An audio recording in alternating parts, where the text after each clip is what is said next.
Hello बच्चों, आज की कक्षा में आप सभी का स्वागत है। आज हम पाठ पढ़ने वाले हैं विशेषण। विशेषण क्या है उसके बारे में जानेंगे और कहाँ पर किस जगह पर विशेषण जो है प्रयोग होता है वो किस किस तरीके से होता है वो सभी आज हम अपनी कक्षा में पढ़ने वाले हैं। तो अब मैं आपको इसकी परिभाषा जो है वो समझाना शुरू करती हूँ। जैसा कि मैंने आपसे कहा, मैं आपको पहले परिभाषा बताती हूँ। तो जो शब्द किसी संज्ञा या सर्वनाम की विशेषता बताएं उन्हें विशेषण कहते हैं। यानी कि संज्ञा और सर्वनाम शब्दों की विशेषता बताने वाले शब्दों को विशेषण कहा जाता है। मैं आपको कुछ शब्द या वाक्य कह दूं, पढ़ के सुनाती हूँ तो आप उसके अनुसार अच्छे से समझ पाएंगे। एक पेड़ की हरी डाल पर कुछ चिड़ियाँ बैठी थीं। तो यहाँ पर डाल जो है वो संज्ञा है और उसके पहले एक शब्द लगा हुआ है हरी, यानी जो उसकी विशेषता बता रहा है। तो हरी शब्द क्या है? विशेषण हो गया।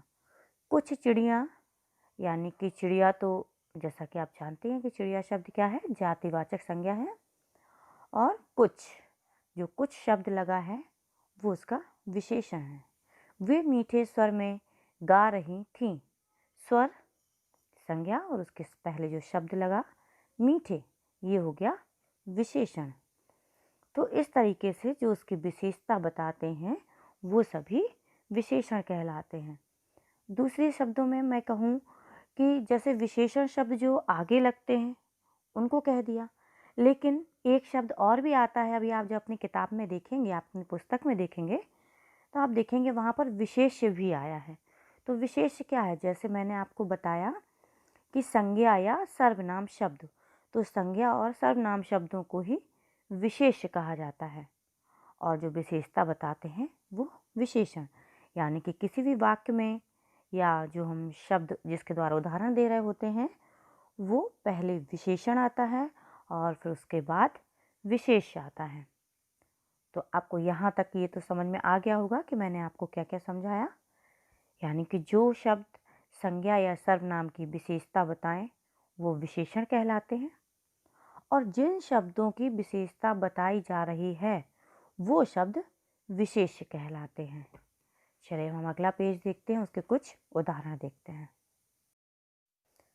अब जैसे यहाँ पर आप देख पा रहे हैं ताजे फल, तो यहाँ लाल रंग से आपको बताया गया है, यानी कि आप आसानी से उसे पहचान पाएं, इसलिए यहाँ पर ऐसा बताया गया है कि आप लाल रंग वाले शब्दों को विशेषण के रूप में पढ़ेंगे और जो दूसरे शब्द उसके बगल में काले रंग से दिए गए हैं वो सभी विशेष्य हैं, यानी संज्ञा होंगे या फिर सर्वनाम शब्द होंगे। ताजे फल, तो इसमें ताजे शब्द विशेषण हो गया। ये इसके क्या बता रहा है? गुण और दोष, अच्छाई बुराई भी जैसा कह सकते हैं वो बता रहा है। भला राजा, सुंदर लड़की, ये हो गया गुण दोष। अब देखते हैं रंग रूप, यानी रंगों के द्वारा विशेषण शब्द जो उसकी विशेषता बताते हैं, यानी संज्ञा सर्वनाम शब्दों की। हरी सब्जियां, लाल पतंग, गुलाबी साड़ी, ये हो गया उसका रंग रूप के अनुसार। फिर आगे देखिए आकार, यानी उसके आकार के रूप में भी हम कह सकते हैं कि ये विशेषण शब्द ही हैं। लंबा या छोटा लड़का, गोल घेरा, घेरा आप देख ही रहे हैं लेकिन उसके आगे एक शब्द लगा है गोल, यानी कि घेरा जो है वो गोल है, चौकोर भी हो सकता है। जैसे आप आगे देखिए उसमें लिखा भी है चौकोर मेज। फिर नीचे क्या है? दशा, जिसको स्थिति भी बोल सकते हैं। बीमार व्यक्ति, व्यक्ति है लेकिन वो बीमार है। नया कपड़ा, पुराना घर, यहाँ पर आपने जो आगे शब्द लगे हैं मतलब घर है पर उसके आगे वो पुराना या नया, सुंदर, इस तरह से ये शब्द लग के उसके रंग रूप, आकार और दशा को बताते हैं। अब आप देखेंगे जिसमें आप संख्या के रूप में भी विशेषण शब्दों को पहचानेंगे। एक पंखा, पंखा शब्द, फिर वही संज्ञा शब्द और एक विशेषण यानी जो उसकी संख्या बताए। अब संख्या कई तरीके से बताई जा सकती है, 1, 3, उससे भी ज़्यादा, या फिर दर्जन के हिसाब से। दर्जन में तो आप जानते हैं कि एक दर्जन में कोई भी जो टुकड़े हैं या जो भी भाग हैं उसके वो 12 हैं। इसके बाद नाप तौल, तो जो चीज़ें नाप तौल के रूप में बताई जाएं वो भी विशेषण ही होती हैं। जैसे दूध, तो दूध कितना है, 7 लीटर।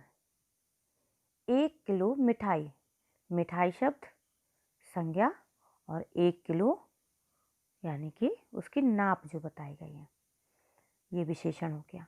2 मीटर कपड़ा, अब यहाँ जैसे 2 मीटर कपड़ा दिया गया है तो यहाँ आप चीज़ों को जानते भी हैं कि कई चीज़ें कैसी होती हैं, लीटर के रूप में नापी जाती हैं, कई चीज़ों को किलो के हिसाब से नापा जाता है, और जब कपड़े जैसे थान जो होता है उसको जब नापा जाता है तो वो मीटर के रूप में नापा जाता है। तो जो नाप तौल की चीज़ें हैं वो सभी नाप तौल के अंतर्गत आ जाते हैं। इसके बाद में अब आपको थोड़ा सा और अलग से कुछ चीज़ें इस पाठ में जो हैं वो आपको ध्यान देने योग्य हैं। जैसे मैंने आपको बताया कि जो शब्द हैं मीन्स जो संज्ञा के पहले लगते हैं वो विशेषण होते हैं, और ऐसा भी कहा जाता है कि विशेषण शब्दों का रूप परिवर्तन नहीं होता है, लेकिन कुछ शब्द ऐसे हैं जो लिंग वचन के अनुसार बदल जाते हैं। जैसे मैं आपको एक उदाहरण देती हूँ। आप मान लीजिए मैंने हरा शब्द बोला, हरा आप जानते हैं एक रंग का नाम है, हरा कुर्ता।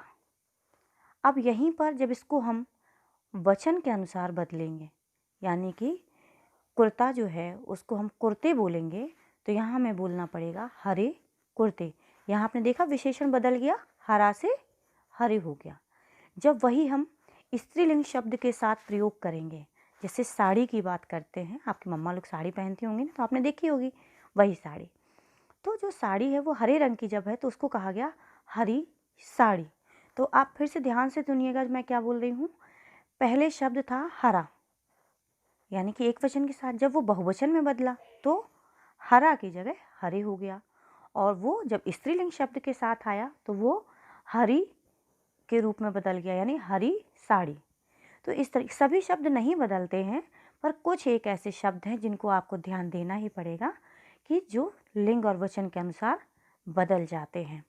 तो आप पाठ को अच्छी तरह समझ गए होंगे, और इसको और समझने के लिए बस आप एक बार अपने पाठ जो हमारी पुस्तक है उस पुस्तक को आपको पढ़ना है, और पढ़ने के बाद अगर वापस से आप इस वीडियो को देखेंगे तो आपको पूरी तरह समझ में आ जाएगा कि कहाँ पर कौन सा विशेषण शब्द है और पाठ में हमने क्या क्या सीखा।